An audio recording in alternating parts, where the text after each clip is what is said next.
Hello students, 4D classes में आपका तहे दिल से स्वागत है। ठीक है, आज हम लोग सरल रेखा में गति जो 11th का तीसरा चैप्टर है उसका पार्ट 3 देखेंगे और इस चैप्टर में एक नए टर्म चाल यानी स्पीड की बात करेंगे। किसकी बात करेंगे? चाल यानी स्पीड की बात करेंगे, सरल रेखा में गति। ठीक है, फिजिक्स का ये बहुत ही इंपॉर्टेंट टॉपिक है, चैप्टर 3 है और ये IIT जी 11th IIT जी नीट के लिए बहुत फायदेमंद होगा। और ये हमारा स्पीड के लिए पूरा वन शॉट है, स्पीड के लिए पूरा वन शॉट है। स्पीड की सारी बात यानी चाल की सारी बातें हम करेंगे। ठीक है, तो सबसे पहले हम लोग बात करेंगे कि चाल किसे कहते हैं। चाल किसे कहते हैं? जब कोई बॉडी गति में होता है, जब कोई वस्तु गति में होता है तो किसी दिए गए समय में वो जितना दूरी तय करता है उसे ही हम चाल कहते हैं। चाल कौन राशि है? अदिश राशि है। ये कभी भी ऋणात्मक नहीं होगा, ये धनात्मक होगा और जब वस्तु गति में नहीं होगा तो शून्य होगा। ठीक है, और इसका मात्रक मीटर पर सेकेंड होता है और बीमा LT-1 होता है। ठीक है, तो और यह अदिश राशि है। चलिए हम लोग चाल के बारे में बात करते हैं। तो चाल के बारे में हम आपको डिफिनीशन दे दिए। चाल क्या होता है? चाल देखिए, चाल होता है कि अगर हम A से कहाँ गए? B गए, A से B गए और जितना हमने समय लिया और जितना क्या किया, हमने दूरी तय किया, उसे ही हम चाल कहते हैं, बशर्ते कि बॉडी वस्तु चलता हो। जब कोई वस्तु गति में होता है, देख लीजिए, जब कोई वस्तु गति में होती है तो किसी निश्चित समय में वस्तु के द्वारा तय की गई कुल दूरी को चाल कहा जाता है। यानी चाल बराबर आप बोल सकते हैं, चाल बराबर होगा दूरी, कुल दूरी बटा समय, कुल दूरी बटा समय।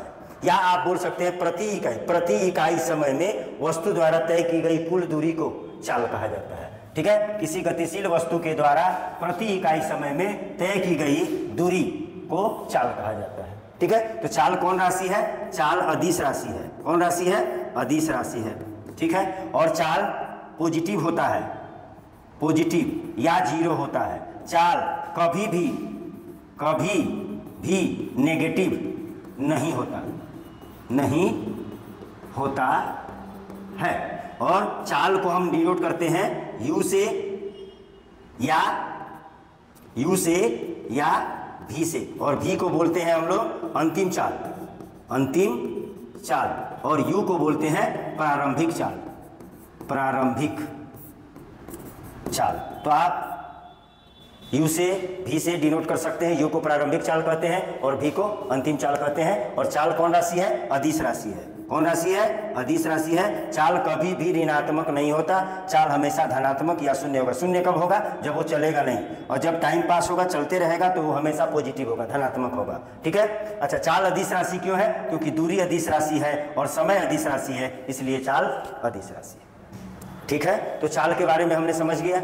अब चाल कितने प्रकार का होता है? तो चाल 4 प्रकार का होता है। चाल कितने प्रकार का होता है? तो चाल जो है वो स्पीड जो है वो 4 प्रकार का होता है। स्पीड 4 प्रकार का होता है। पहला एक समान चाल, एक समान चाल, इसको बोलते हैं यूनिफॉर्म स्पीड। ठीक, दूसरा जो है आपको असमान चाल, इसको बोलेंगे नॉन यूनिफॉर्म स्पीड। और वेरिएबल स्पीड। ठीक है, वेरिएबल स्पीड, या आप इसको बोल सकते हैं, परिवर्ती या परिवर्तनशील चाल। ठीक है, तीसरा जो है वो है औसत चाल। कौन चाल? औसत चाल, और इसको इंग्लिश में बोलते हैं एवरेज स्पीड। ठीक है, सारी बातें करेंगे हम लोग। और चौथा है वो है तात्क्षणिक चाल, और इसको इंग्लिश में बोलते हैं इंस्टेंटेनियस स्पीड। ये है आपका 4 प्रकार का चाल। एक समान चाल, असमान चाल या परिवर्तनशील चाल, तीसरा औसत चाल और चौथा तात्क्षणिक चाल। तो हम लोग बारी बारी से देखते हैं। तो पहला हम लोग देखते हैं एक समान चाल। एक समान चाल, यूनिफॉर्म स्पीड, इसको कांस्टेंट स्पीड भी कहा जाता है। एक समान चाल की बात हम लोग करने जा रहे हैं, ठीक है। देखिएगा, आप समझिएगा, ये कोई पॉइंट ए है और आप इस पर चल रहे हैं, कहाँ तक गए हैं, बी तक गए हैं, और इसको बराबर बराबर दूरी में आप बांट लिए। अगर ये 1 मीटर है और आप इसको 5 सेकंड में चले हैं, और ये फिर 1 मीटर है और इसको 5 सेकंड में चले हैं, फिर ये 1 मीटर है और इसको भी 5 सेकंड में चले हैं, और ये फिर 1 मीटर है और आप 5 सेकंड में चले हैं, तो आपको यहाँ पर क्या नजर आ रहा है कि बराबर दूरी बराबर समय में तय हो रहा है। तो जब कोई वस्तु, ठीक है, जब कोई गतिशील वस्तु, जब कोई गतिशील वस्तु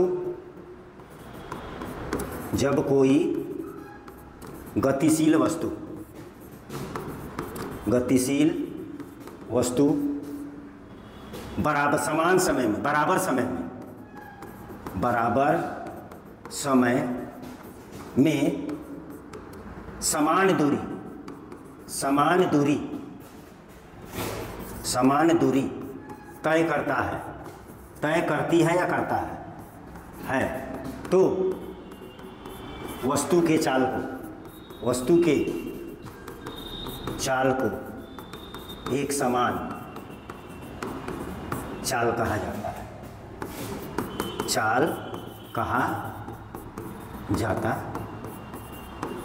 है, जैसे एक सीधी सड़क है और उसमें मैं गाड़ी चला रहा हूँ, एकदम सीधी सड़क है, ना उसमें ढाल है ना अप है, और उस पर हम ना ही अपने गाड़ी का एक्सीलेटर ले रहे हैं और ना ही ब्रेक ले रहे हैं, तो वो अगर घर्षण नहीं है, अगर रास्ते में घर्षण नहीं है, तो वो हमारी गाड़ी जो है वो एक समान चाल से चलेगी, चलती हुई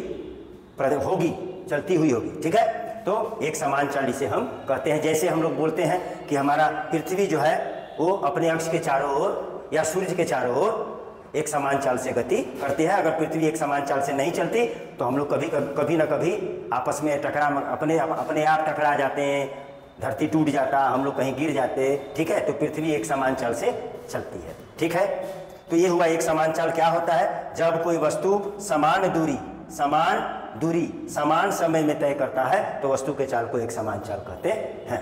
अब इसी में हम लोग बोलते हैं परिवर्तनशील चाल या असमान चाल। कौन चाल, असमान चाल। असमान चाल आपको समझ में आ गया होगा। असमान चाल इसको बोलते हैं नॉन यूनिफॉर्म स्पीड, ठीक है। असमान चाल या इसी को बोलते हैं परिवर्तनशील चाल बोलिए या परिवर्ती चाल बोलिए, ठीक है। तो जब कोई वस्तु, देख लीजिए, हम लिख लेते हैं उसके बाद आपको समझा देते हैं। जब कोई वस्तु समान समय में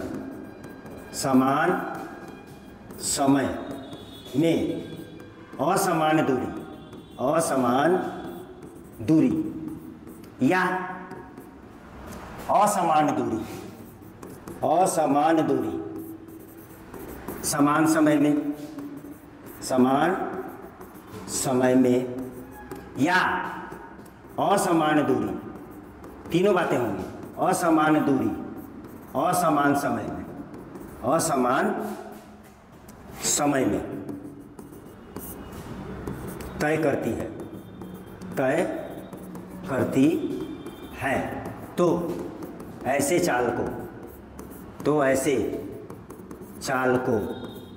असमान चाल कहा जाता है। देखिए, बात समझिए, ए से बी गए आप, ए से बी गए और मान लीजिए सब क्या है, समान दूरी है, सब समान दूरी है। 1 मीटर, ये भी 1 मीटर, ये भी 1 मीटर और ये भी 1 मीटर, लेकिन यहाँ पर 5 सेकंड लिया और ये 1 मीटर चलने में 7 सेकंड लिया और ये 1 मीटर चलने में 3 सेकंड लिया और ये 1 मीटर चलने में 10 सेकंड लिया। तो ये जो है वो चाल क्या है, असमान चाल है या परिवर्तनशील चाल है। यानी क्या कि समान दूरी है लेकिन समय अलग अलग है, इसलिए असमान या परिवर्ती चाल है। अच्छा, अगर हम इसको फिर दूसरा एग्जाम्पल इसी में देखिए जो हम लिखे हैं, अगर हम इसको कर दें 1.5 मीटर, इसको बोल दें 2 मीटर और इसको फिर बोल दें हम 1 मीटर, इसको 1.5 मीटर कह दें, इसको 2 मीटर कह दें और इसको 1 मीटर कह दें, ठीक है, देख लीजिए। और टाइम सबका हम सेम कर दें, टाइम का कर दें हम सेम कर दें, ठीक है, 5 सेकेंड 5 सेकेंड 5 सेकेंड। तो इसमें हमको देखने को मिल रहा है कि दूरी अलग अलग है लेकिन समय सेम है, ये भी असमान चाल है, ठीक है। अब अगर हम समय को भी क्या कर दें, ये 2 प्रकार का हो गया। देखिए, जब कोई वस्तु समान समय में असमान दूरी, ये पहले वाला एग्जाम्पल लिए, ठीक है, दूरी या असमान दूरी समान समय में, देख लीजिए। या अब क्या बोल रहा है, दोनों असमान हो, ये 5 है, ये 6 हो जाए और ये 7 हो जाए और ये 3 हो जाए सेकेंड, तो देख लीजिए दूरी भी असमान है और समय भी असमान है, तो ऐसे चाल को हम लोग असमान या परिवर्तनशील चाल कहते हैं। क्लियर है, नोट कर लीजिएगा, ठीक है।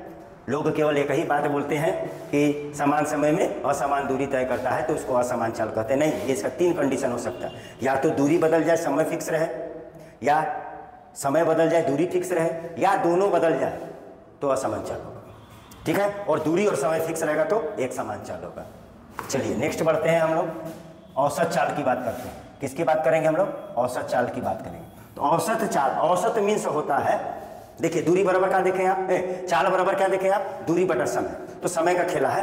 तो औसत अगर है, औसत चाल है तो समय बड़ा होगा, समय का होगा बड़ा होगा। और यही जब ताक्षणिक चाल आएगा, ताक्षणिक चाल आएगा तो ताक्षणिक बोल रहा है क्षण भर, तो ताक्षणिक बात करेगा तो समय बहुत ही छोटा होगा, ठीक है। तो हम लोग देखेंगे औसत चाल, और औसत चाल का जब भी फॉर्मूला होगा तो बोलेगा समय में, दिए गए समय में बोलेगा, और ताक्षणिक बोलेगा तो समय पर बोलेगा, समय पर बोलेगा, बोलेगा 2 सेकंड पर चाल ज्ञात करें, तो आप समझिएगा कि औसत ताक्षणिक चाल है। अगर बोलेगा कि 2 सेकंड में चाल ज्ञात कीजिए तब आपका औसत चाल निकलेगा। जब मैं कहेगा क्वेश्चन में तो औसत निकालना होगा, और जब पर बोलेगा समय में तो ताक्षणिक चाल निकालना होगा। तो औसत चाल का क्या होगा, औसत चाल को किस चीज से डिनोट करेंगे उसको देख लीजिए। औसत चाल को हम लिख सकते हैं भी एवरेज, या भी पर डंडा मार दीजिए, ये भी औसत चाल है, या भी को ऐसे लिख दीजिए बड़ा और छोटा ब्रैकेट में, ये सारे औसत चाल को निरूपित करता है। और औसत चाल को ज्यादातर यूज भी एवरेज लिखा जाता है, भी एवरेज, ठीक है। तो औसत चाल क्या होता है, तो औसत चाल होता है बेटा ये delta S by delta T, S को आप एक्स भी लिख सकते हैं, या delta X by delta T. Delta means होता है डेल्टा मीन्स होता है बड़ा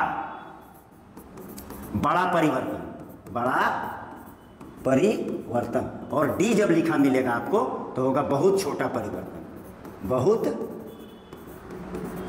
परिवर्तन। तो ये दिमाग में रखना चाहिए कि डेल्टा का सिंबल कब होगा और डी का सिंबल क्या बोलता है और डेल्टा का सिंबल क्या बोलता है। तो डेल्टा मीन्स बड़ा, तो समय का हो गया, ये टी समय बड़ा होगा तो दूरी भी बड़ा तय करेगा। अगर कोई वस्तु चल रहा है और ज्यादा समय ले रहा है तो दूरी भी तो ज्यादा तय करेगा, ठीक है। तो इसका हम लोग परिभाषा देख लेते हैं कि ये क्या होता है, ठीक है। तो इसका परिभाषा हम लोग देखते हैं, उसके बाद इसको लिखेंगे। जब कोई वस्तु गति में होता है,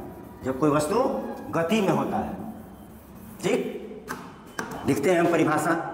जब कोई वस्तु गति में होता है, जब कोई वस्तु गति में होता है,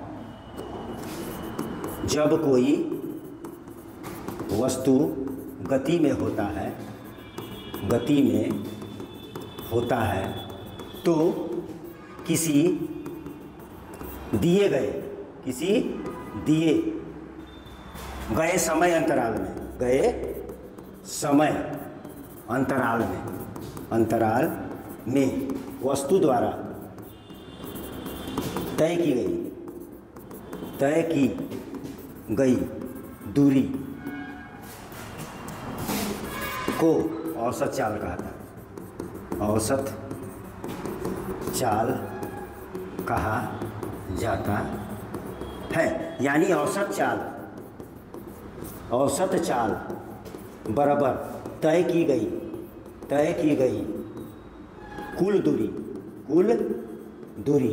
बटा कुल समय। ये एकदम फॉर्मूला जो है वो सभी प्रकार की गति के लिए औसत चाल निकालने का थोड़ा सभी जगह लागू होगा ये, ठीक है, सब जगह लागू होगा। तो औसत चाल का डिफिनीशन हो गया। अब औसत चाल का फॉर्मूला देख लीजिए क्या है, ठीक है। तो औसत चाल का होता है वी एवरेज, वी एवरेज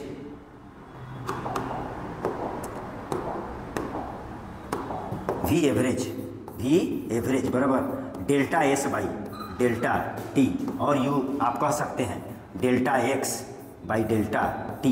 ये एक्स जो है वो दूरी है और एस भी क्या है, दूरी है, और नीचे टी जो है वो समय है, ठीक। और ये औसत चाल है, ठीक है। तो औसत चाल का ये फॉर्मूला हुआ, ठीक है। Delta S by delta T या delta X by delta T, ऊपर वाला तय की गई कुल दूरी, नीचे वाला कुल समय, ठीक है। जब वेग जो होगा परिवर्तनशील होगा, जब वेग परिवर्तनशील होगा तो वी एवरेज बराबर होता है बाबू V D T, V D T by D T. और टाइम देगा, टाइम बोलेगा T1 बराबर कुछ भी बोल सकता है, T1 से T2, T1 से T2। ये औसत चाल का एक और फॉर्मूला है, ठीक है। और इसका एग्जाम्पल क्या होगा, तो एग्जाम्पल बोल देगा v बराबर 5t² से चल रहा है कोई वस्तु, परिवर्तनशील है, t बैठाइएगा तो v बढ़ेगा या घटेगा, ठीक है। जब कोई वस्तु v बराबर इतना समीकरण से चल रहा है तो t बराबर 1 सेकेंड से 5 सेकेंड तक का औसत चाल निकालें, औसत चाल निकालें। तब आप इसको बनाइएगा, तो कैसे बनाइएगा, तो देख लीजिए हम बना भी देते हैं। तो वी एवरेज बराबर बैठाएंगे, इसमें v की जगह में है 5t² dt और नीचे है dt, और समय कहाँ से कहाँ ले रहा है, 1 से 5 सेकेंड, 1 से 5 सेकेंड, ये 5 बाहर आ जाएगा, तो 5 बाहर आ जाएगा तो 1 से 5 second t² dt by dt, 1 से लेके 5 सेकेंड। अब t² का इंटीग्रेशन होता है t पर पावर 3/3, और इस पे हो जाएगा 5 और यहाँ हो जाएगा 0, और dt का t होता है और ऊपर में हो जाएगा 5 और नीचे में 1 है, 1 0 नहीं है 1, ठीक है। अब इसको सॉल्व हम करेंगे, तो सॉल्व करेंगे तो देखिए क्या होगा, सॉल्व करने जा रहे हैं इसको हम, ठीक है। तब हमारा आंसर हो जाएगा 5/3 बाहर हो जाएगा, 5/3 बाहर हो जाएगा, और t पर पावर 3 पर अपर लिमिट 5 लोअर लिमिट 1, और dt का यहाँ पर t होगा अपर लिमिट 5 और लोअर लिमिट 1, और इसका आंसर जब हो जाएगा तो आपका हो जाएगा 5/3। ऊपर में कितना हो जाएगा, 25 25 5 125, 125 पहले 5 बैठाएंगे, तो फिर नीचे वाला बैठाने से पहले माइनस, तो 1 हो जाएगा, 1 पर पावर 3 1 होगा, बाई नीचे में कितना है 5 5 माइनस 1 यानी 4 होगा, ठीक है। अब इसको सॉल्व करेंगे तो 124 होगा, ठीक है, 124 होगा, ठीक है। तो आपका आंसर हो जाएगा 5/3 इंटू 124, और बाई कितना है 4, इसको काट दीजिए, कटेगा नहीं कटेगा, 4 से ये कटेगा, ये नहीं कटेगा, 4 से कटेगा, 4 तिया 12 और 4 एकम 4, इसको कर दीजिए 5 कम 5 और 5 तिया 15 बाई 3, 3 5 15, और फिर यहाँ पर 3 एकम 3 पॉइंट बचा 2, 3 6 18 मीटर पर सेकंड, ठीक है, क्लियर। अच्छा, चाल में एक और बात ध्यान में रखिएगा, क्या ये औसत चाल हो गया, और चाल में एक और बात ध्यान दीजिएगा कि जब चाल को किलोमीटर पर आवर में देगा, किसमें देगा, किलोमीटर पर आवर में, और इसको मीटर बाई सेकंड में चेंज करना है, तो 5/18 से गुना कर दीजिएगा तो मीटर बाई पर सेकंड हो जाएगा। जैसे एग्जाम्पल में ले लीजिए, ठीक है, एग्जाम्पल में लीजिए 54 किलोमीटर पर आवर, और इसको हमको बदलना है किसमें, मीटर पर सेकंड में, ठीक है। तो 54 को कितना से गुना कर दीजिए, 54 गुने 5/18, 18 तिया 54 यानी हो गया 15 मीटर पर सेकंड, ठीक है। ये आपको पता रहना चाहिए, किलोमीटर पर आवर को मीटर बाई सेकंड में कन्वर्ट करने के लिए, परिवर्तित करने के लिए 5/18 से मल्टीप्लाई करेंगे। उसी तरह से अगर आपको दे देगा मीटर पर सेकंड है और इसको किलोमीटर पर आवर में करना है तो 18/5 किलोमीटर पर आवर होगा। अगर हम इसी क्वेश्चन को ले लें 15 मीटर पर सेकंड है और इसको कन्वर्ट करना है हमको किलोमीटर पर आवर में, तो 15 गुने 18 बटा कितना 5 करेंगे, 5 तिया 15 होगा, 18 तिया 54 होगा। देखिए 54 किलोमीटर पर आवर आ गया 54 किलोमीटर पर आवर आ गया, ठीक है। तो 54 54 किलोमीटर पर आवर को हमने किस में कन्वर्ट किया, मीटर पर सेकंड में। उसके बाद फिर 15 मीटर पर सेकंड को किस में कन्वर्ट किया हमने, किलोमीटर पर आवर में। ठीक है, तो ये चाल जब दिया रहेगा किलोमीटर पर आवर में तो उसको मीटर पर सेकंड में चेंज कर सकते हैं, और मीटर पर सेकंड में दिया रहेगा तो किलोमीटर पर सेकंड में चेंज कर सकते हैं। अब हम लोग चलते हैं तात्क्षणिक चाल की बात करते हैं। तो तात्क्षणिक चाल की मतलब क्या हुई, तात्क्षणिक चाल का मतलब हुआ कि बहुत कम समय, माने इसका मतलब तात्क्षणिक चाल को हम लिखते हैं VINST, तात्क्षणिक, इंस्टेंटेनियस। तो ये हो जाएगा DS/dt, DS/dt और dx/dt, कुछ भी आप लिख सकते हैं। अब देखिए आपको हम बताए हैं कि d मतलब बहुत छोटा होता है, इसलिए ये तात्क्षणिक हो गया। तब इसका क्या होगा, इसका परिभाषा पहले लिख देते हैं। जब कोई वस्तु गति में होता है, जब कोई किसी गतिशील वस्तु के लिए, अलग टाइप का डिफिनीशन दीजिए, अलग टाइप का डिफिनीशन, किसी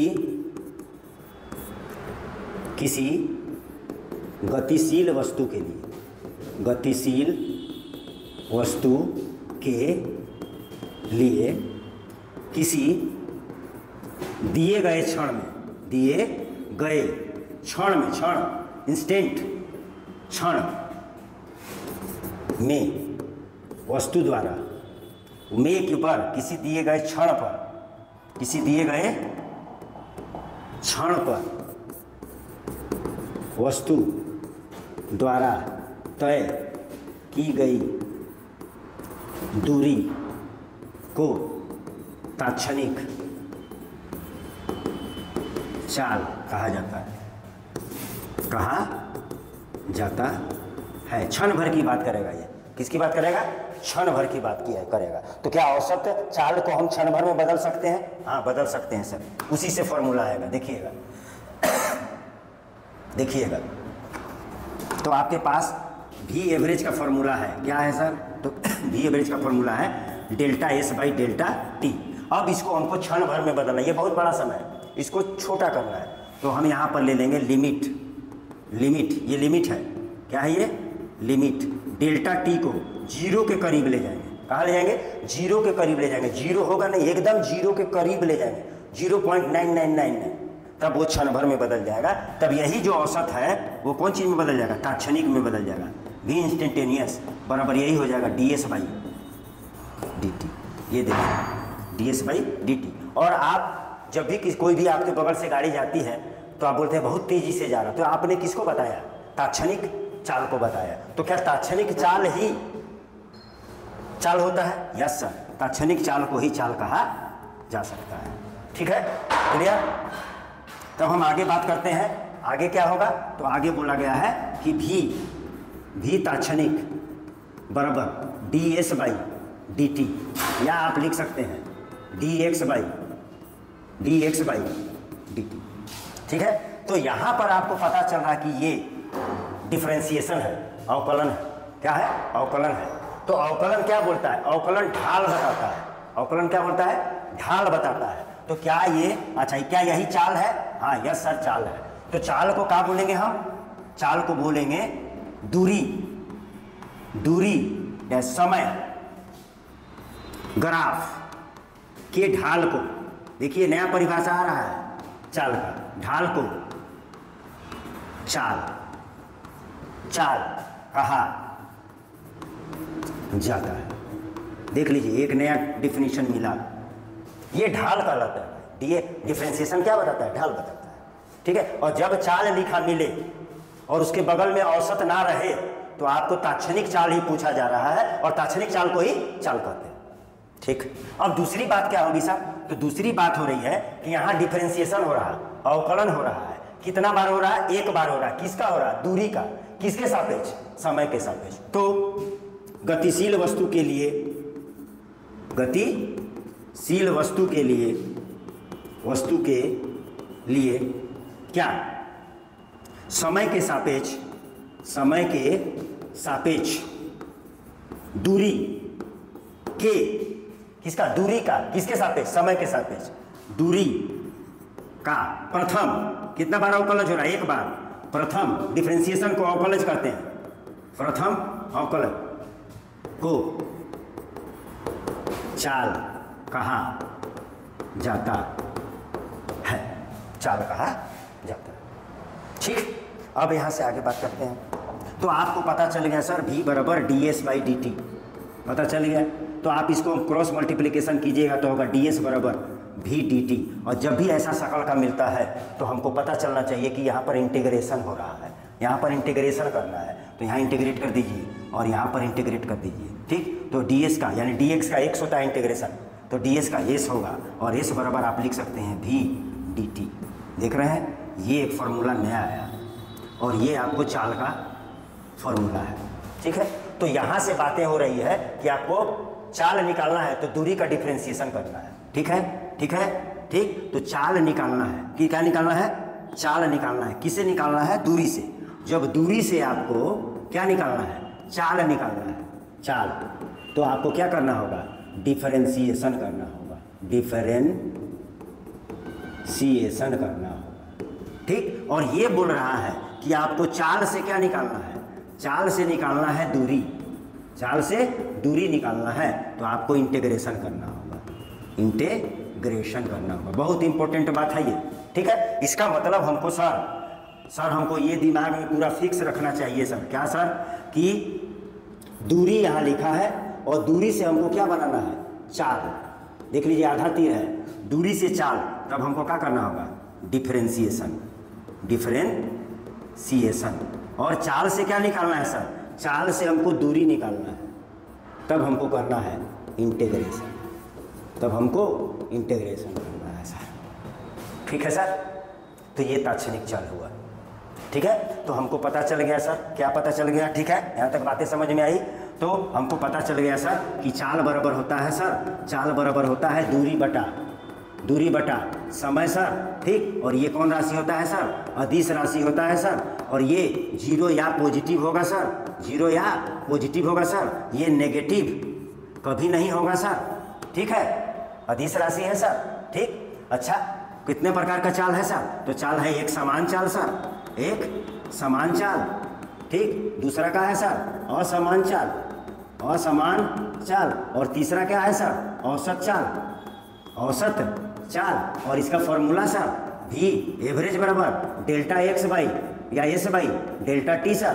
ठीक है, और चौथा है सर, ठीक, चौथा है सर, चौथा है आपका तात्क्षणिक चाल, तात्क्षणिक चाल। और इसका फॉर्मूला सर v बराबर dx बाई dt, और आप लिख सकते हैं ds बाई dt, और आप यहाँ भी लिख सकते हैं delta s by delta t।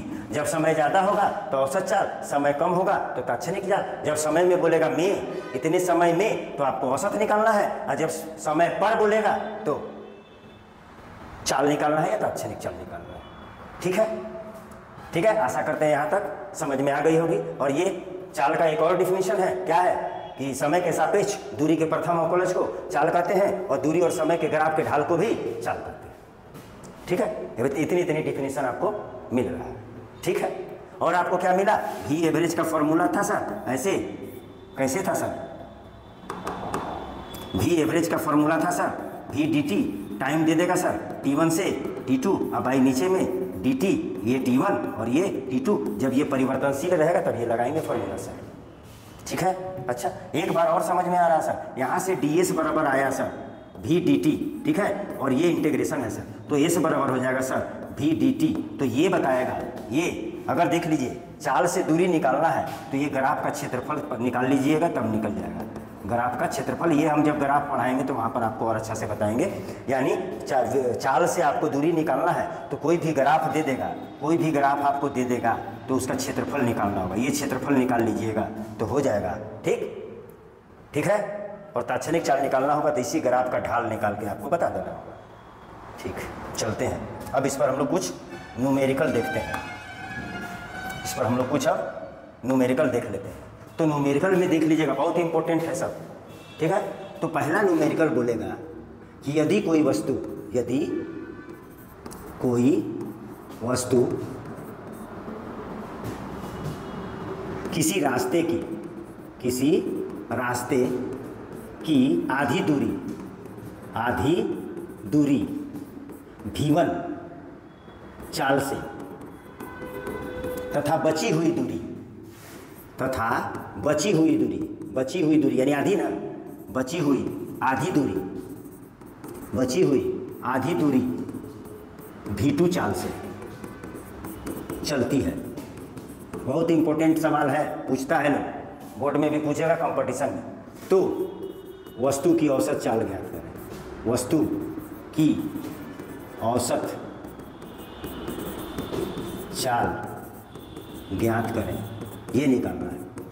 ठीक है, तो फिगर देखिए क्या बोल रहा है फिगर। आपने ए से बी तक गया, जाना है आप आधा दूरी, पूरा दूरी को आप x मान लीजिए, पूरा दूरी x हो गया। ठीक है, आधा दूरी x/2 होगा और ये आधा दूरी x/2 होगा, और इसको बोल रहा है कि v1 वेग से चाल से चल रहा है और ये v2 चाल से चल रहा है, तो इसका औसत चाल निकालिए। तो औसत चाल बराबर हम लोग जानते हैं, औसत चाल बराबर हम लोग जानते हैं, सोल्यूशन यहाँ से हो रहा भाई। औसत चाल बराबर जानते हुए हैं कुल दूरी बटा कुल समय, कुल समय। तो हमारा यहाँ पर कुल दूरी कितना है, कुल दूरी तो x है, और समय कितना है, मान लीजिए यहाँ से यहाँ तक जाने में उसको कितना समय लगा t1, और यहाँ से यहाँ तक जाने में कितना समय लगा t2, तो हो जाएगा t1 प्लस t2। और s बराबर ut जानते हैं, तो t बराबर होगा s/u, तो t1 बराबर कितना होगा, s कितना है यहाँ से यहाँ तक x/2, यानी x/2 बटा कितना u, और u कितना है v1, यहाँ u होगा s/u, तो s कितना है x/2 और u कितना है v1, तो t1 बराबर हो जाएगा x/2 v1 होगा। इसी तरह से आप t2 बराबर बोल सकते हैं x/2 v2, और बैठा दीजिए यहाँ पे, तो क्या हो जाएगा आपका कितना x/2 v1 plus x/2 v2। ठीक है, ये स्टैंडर्ड रिजल्ट आने वाला है, ये सब जगह काम देगा। ठीक है, तब आगे बढ़ते हैं तो क्या होगा, आगे बढ़ेंगे तो यहाँ से क्या कॉमन आएगा, यहाँ से कॉमन आएगा x, ले लीजिए x/2 भी आएगा, तो बचा कितना 1/v1 प्लस 1/v2, और ये x और ये x कट गया, ये 2 ऊपर चला जाएगा, तो 2 बाई यहाँ एलसीएम होगा v1 v2, और ये हो जाएगा v2 प्लस ये हो जाएगा v1, ये ऊपर चला जाएगा, यानी v एवरेज बराबर हो जाएगा 2v1 v2 by v1 plus v2। ये आपका इस क्वेश्चन का प्रॉब्लम हुआ। ठीक है, जब कोई वस्तु किसी रास्ते की आधी दूरी v1 चाल से और बची हुई आधी दूरी v2 चाल से चलेगा, तो उसका आंसर आएगा, उसका औसत चाल निकालना है तो 2 गुने v1 इंटू v2 बटा v1 प्लस v2, और ये हरात्मक माध्य कहलाता है, हरात्मक माध्य यानी HM, हरात्मक माध्य। जब आप पढ़िएगा AP GP HP मैथ में, तो HP में ये आएगा। ठीक है, अच्छा यहाँ से सर एक बात और आप बता दीजिए सर, तो देखिए बता रहे हैं सर, इसको आप क्या करिए यहाँ लेके आ जाइए, आ गए तो हो जाएगा v एवरेज/2 बराबर कितना, इसको आपने यहाँ लाए तो ये यहाँ हो जाएगा v1 v2 by v1 plus v2। ठीक है, अरे v, ठीक है, अच्छा अब इसको पलट दीजिए तो हो जाएगा v एवरेज/2 बराबर v1 कितना, देख लीजिए पलट दीजिए, plus v2 by v1 v2, और आगे देखिएगा आपको पूरा समझा के बता रहे हैं ताकि आपको ये कन्वर्सन करने आ जाए। तब आपका हो जाएगा v एवरेज/2 बराबर भाग दीजिए तो 1/v1 और प्लस 1/v2 होगा। क्लियर, ये एक फॉर्मूला आया, इसी का एक रूप है, और यहाँ इसलिए इसको लिखा गया है कि देखिएगा अभी समझ में आ जाएगा। ठीक है, तो क्या है अब इसी की जगह में इसी क्वेश्चन को ऐसे बोल देता a b, और ये 3 भाग में बराबर बराबर बांट देता, 3 भाग में बांट देता। ठीक है, 3 भाग में बांट देता इस दूरी को। ठीक है, इस दूरी को 3 भाग में बांट देता, और ये हो जाता है x/3, और ये भी होगा x/3, और ये भी x/3 होगा, और पूरा तो आप समझ रहे हैं कि x है, पूरा x है, और ये v1 वेग चाल से चलेगा, और यहाँ से यहाँ तक v2 चाल से चलेगा, और यहाँ से यहाँ तक v3 चाल से चलेगा। तब हमारा फॉर्मूला क्या होगा, तो अगर आपको पता चल रहा होगा तो v एवरेज बराबर मेरा फॉर्मूला हो जाएगा, कितना हो जाएगा 3v1 v2 v3, याद करिए, और 2 गो में v1 प्लस v2 था, तो यहाँ पर 2 गो का पेयर ले लीजिए, जोड़ा ले लीजिए, v1 v2 plus v2 v3 v1 v2 plus v2 v3, और बचा क्या v1 v3, ये होगा। ठीक है, ये होगा, 4 गो रहेगा, अगर 4 रहेगा तो यहाँ पे 4 हो जाएगा, एक v4 बढ़ जाएगा, इसमें 3 हो जाएगा, इसमें भी 3, इसमें भी 3, और एक बढ़ जाएगा, तो तो उतना पूछता नहीं है। और इसको आप अगर लिखना चाहें तो आप लिखिएगा, कैसे लिखिएगा, भी एवरेज। देखिए थोड़ा देर पहले आया था दिखा दे रहा, ये आया था, तो भी एवरेज बाई 2 था, 2 ठो था, बराबर डिस्टेंस तो 2 लिए, तो 3 रहेगा तो 3 लेंगे, तो कितना हो जाएगा 3 बराबर। यहाँ पर क्या हो जाएगा, यहाँ पर आपका हो जाएगा 1/V1, 1/V2, 1/V3, ये होगा। ठीक है, क्लियर। 4 रहेगा तो यहाँ 4 हो जाएगा, एक और यहाँ पर जुड़ जाएगा 1/V4। तो इसी से ये आया है, हम लोग को पता है ये आएगा। ठीक है, अब एक प्रकार का और पूछेगा, और एक प्रकार का क्वेश्चन पूछेगा, बोलेगा यदि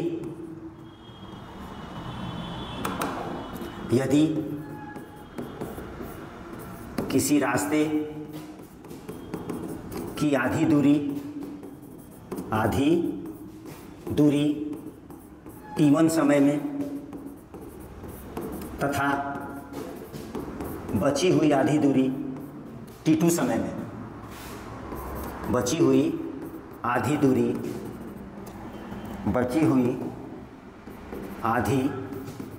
दूरी t2 समय में तय किया जाता है तो वस्तु का औसत चाल ज्ञात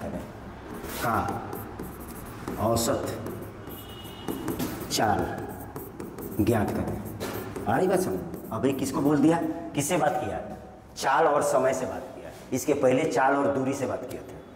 ठीक, तब इसका निकालेंगे हम लोग औसत चाल। तो भी एवरेज बराबर हम लोग जानते हैं कुल दूरी बटा कुल समय। ठीक है, या हिंदी में ही लिख दीजिए ना, तय की गई कुल दूरी बटा कुल समय, कुल दूरी बटा कुल समय। तो ये बोल रहा है, ऐसे बोल रहा है, ए से गया बी, ठीक, और आधी दूरी, पूरा दूरी कितना है x है, और आधी दूरी यानी x/2 है, और इसमें टाइम ले रहा है t1, और ये x/2 में टाइम ले रहा है t2। ठीक, तब औसत चाल निकालना है। तो भी एवरेज बराबर हो जाएगा कुल दूरी, तो कुल दूरी x/2 प्लस x/2। ठीक, यहाँ से यहाँ। और कुल समय, तो कुल समय कितना, t1 प्लस t2। तो इतने दूरी को निकालना है। अगर मान लो ये v1 से जा रहा है तो हमारा x/2 s बराबर ut, तो v1 इंटू t1, तो x/2 को v1 इंटू t1 लिखेंगे, और इस x/2 को लिखेंगे v2 इंटू t2, क्योंकि अगर ये v2 से जा रहा है तो x/2 को हम लिख सकते हैं v1 t1, और इस x/2 को लिख सकते हैं v2 t2 बाई नीचे में है t1 प्लस t2, नीचे में है t1 प्लस t2। तो ये आपका यहाँ से एवरेज निकलेगा। ठीक है, ये यहाँ से एवरेज निकलेगा। लेकिन अगर बोल दें यहाँ पे, यदि दोनों समय को बराबर कर दें, t1 बराबर t2, अब बराबर t हो जाएगा। अगर दोनों समय बराबर है तो आप कुछ ले लीजिए t, तब ये फार्मूला जो हो जाएगा, तब ये फार्मूला हो जाएगा v एवरेज बराबर क्या हो जाएगा, v1t और v2t बटा t प्लस t 2t, और ऊपर से कॉमन हो जाएगा v1 into v2, v1 plus v2 into t बटा 2t, ये t और ये t कट गया। यानी आपका इस प्रॉब्लम का सॉल्यूशन होगा v एवरेज बराबर v1 plus v2 by v3 v2।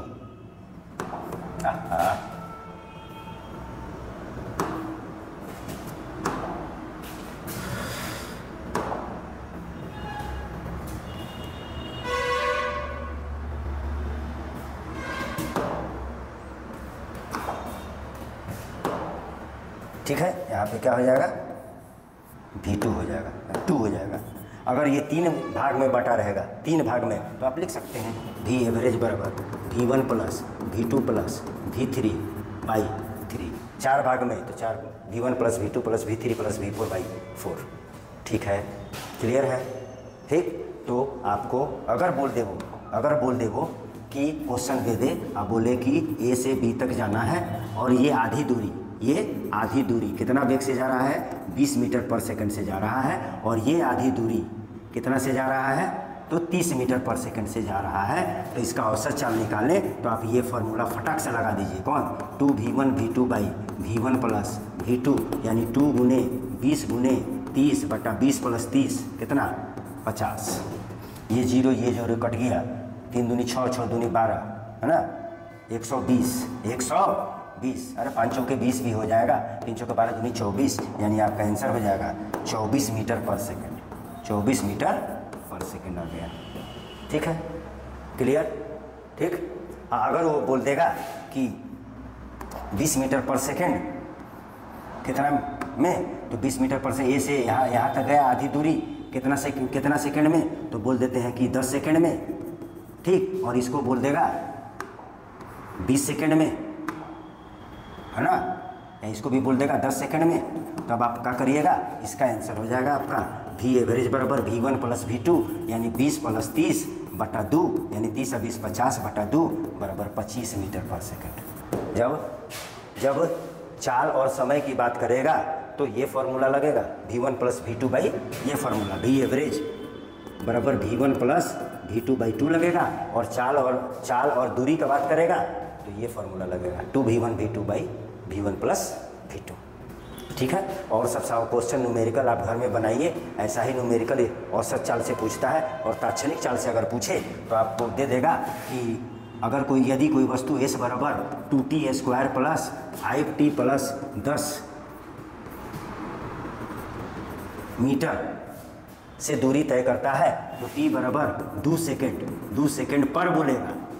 चाल ज्ञात करें, इसका मतलब आपसे तात्क्षणिक चाल पूछ रहा है, तो कुछ नहीं करना है, आपको डिफरेंशिएशन करना है। तो ds बाई डी टी कर दीजिए, तो ds बाई डी टी करिएगा 2 बाहर आएगा, और t स्क्वायर का 2t होगा, और 5t का 1 होता है, और कांस्टेंट का टर्म का डिफरेंशिएशन आपको पता है 0 होता होगा, और यही ds बाई डी टी बराबर v हो जाएगा, और ये हो जाएगा 4t प्लस 5, और आपको पूछ रहा है t बराबर कितना सेकंड में, 2 सेकंड में, तो v बराबर t की जगह में 2 सेकंड बैठा दीजिए, प्लस 5, 4 दूनी 8 और 5 13 मीटर पर सेकंड। ये आपका आंसर हो जाएगा, और यही चाल निकला आपका तात्क्षणिक चाल। औसत चाल निकालने का अलग फार्मूला, तात्क्षणिक चाल निकालने का अलग फार्मूला। ठीक है, आशा करते हैं कि ये हमारा सेशन जो स्पीड के बारे में पूरा डिटेल में हमने बात किया वो आपको अच्छा लगा होगा।